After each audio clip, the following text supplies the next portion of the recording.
그 연령대별 대장암 유병률을 조사한 연구가 있었는데 여기서 보면은 우리나라가 1등입니다. 그 용종을 떼서 검사를 해봤을 때 나오면 내버려 두면은 암이 되는 거거든요. 일단은 보이는 족족 떼주면 이거 자체만으로도 대장암을 예방할 수 있는 한 70% 정도는 대장암을 예방할 수가 있고 대장암으로 인한 사망률의 한 53%를 줄일 수 있다.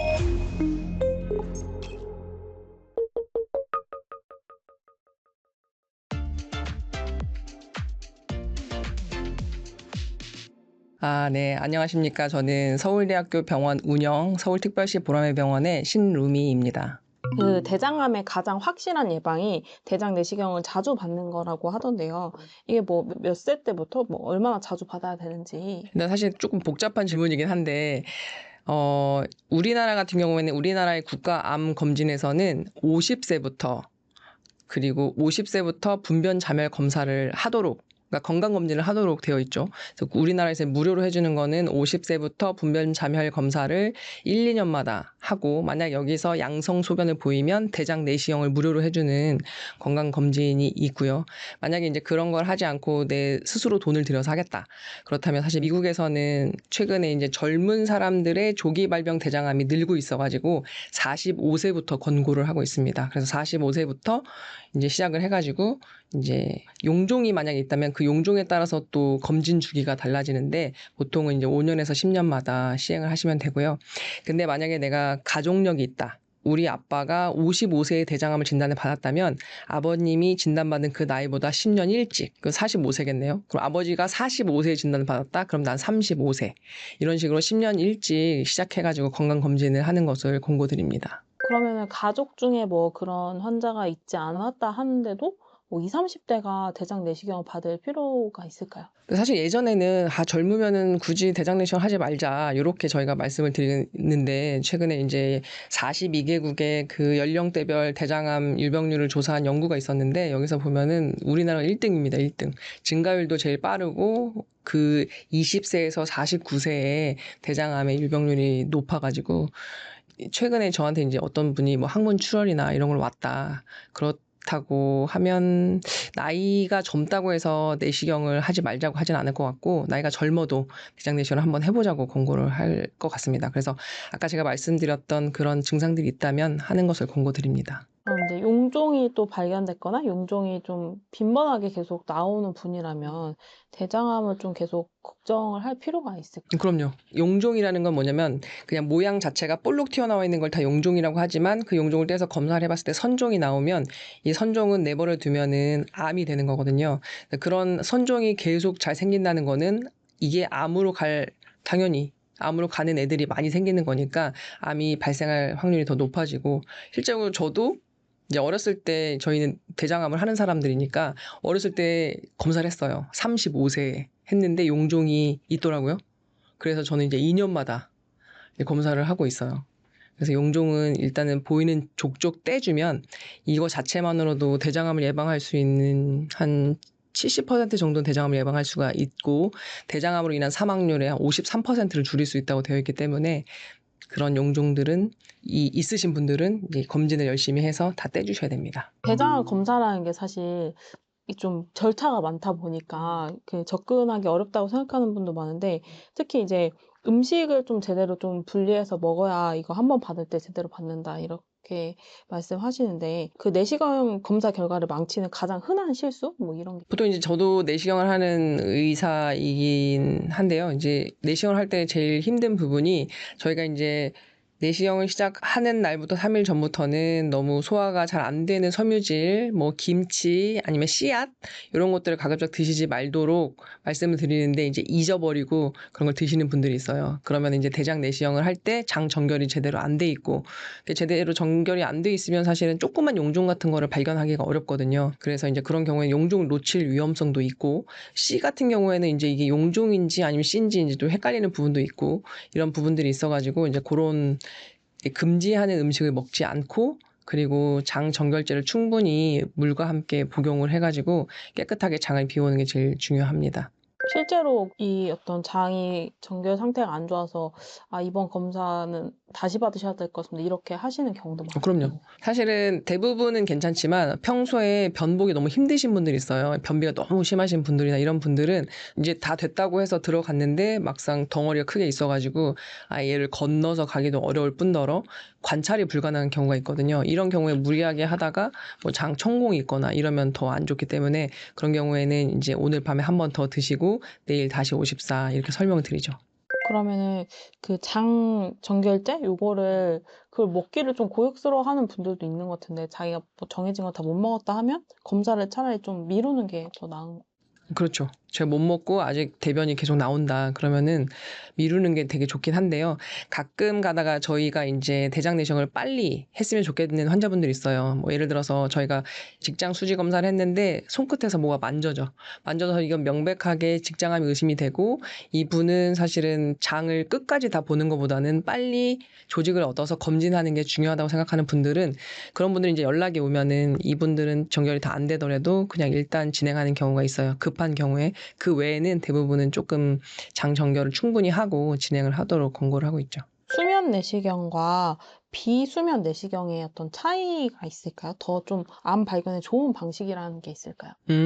수면 내시경과 비수면 내시경의 차이가 암 발견율을 영향을 주지는 않고 이제 다만 환자분이 편하게 받느냐 아니면 조금 배가 좀 아프고 불편하게 받느냐 뭐 요 정도의 차이인 것 같습니다. 사실 수면 대장 내시경을 하게 된다면 환자분들 약간 살짝 잠들어 있는 진정된 상태에서 하기 때문에 이제 배가 불편함을 잘 못 느끼고 그래서 막 몸을 뒤틀거나 이런 부분들이 없어가지고 환자들이 실제적으로 내시경을 할 때 배에 힘을 주거나 이러면 또 장이 잘 안 펴지는 것도 있거든요. 이런 것 없이 깔끔하게 끝내는데 조금 더 용이합니다. 본인의 건강 상태, 뭐 당뇨나 고혈압이나 이런 거에 따라서 대장 내시경을 받을 수 없는 경우도. 그러니까 폐질환이 너무 심한 경우나 심장 질환이 너무 심한 경우 내지는 저희가 이제 목이 너무 짧고 두꺼워가지고 이제 호흡곤란이 쉽게 올 것 같은 환자분들 그리고 수면 무호흡증이 있는 환자분들은 사실은 수면 내시경을 하다가 호흡이 곤란해지는 상황이 발생할 수가 있기 때문에 그런 분들은 가급적이면은 그냥 내시경을 하도록 권고를 드리고 있습니다. 대장 내시경에 쓰는 수면제가 프로포폴이라고 해서 이거 한번 맞으면 중독되는 거 아니냐 이런 의구심도 있더라고요. 네. 일단은 아까도 말씀드렸지만 제가 이제 내시경을 한 5번 받았는데 일단 중독은 아직 안 됐고요. 안 됐고 워낙 저희가 쓰는 용량 자체가 많지 않고 내시경의 시간 자체가 그렇게 길지 않기 때문에 그 중독을 걱정할 필요는 없을 것 같습니다. 그럼 대장 내시경으로 인해서 뭐 발생할 수 있는 후유증이나 이런 건 없다고 보면 될까요?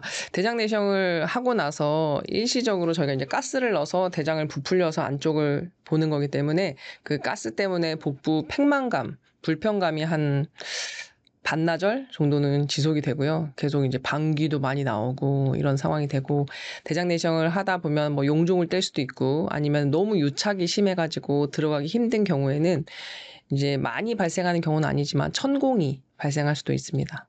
그래서 이제 장 정결을 충분히 해야지 이런 일들이 발생을 하더라도 추가적인 뭔가 조치를 취하기도 훨씬 좋고 증상도 경미하니까 저희가 이제 정결을 잘 해서 내시경을 잘 해야 합니다. 그럼 대장 내시경을 받고 나서 식사 일반식을 하는 건 어느 정도 기간 뒤에 할 수 있을까요?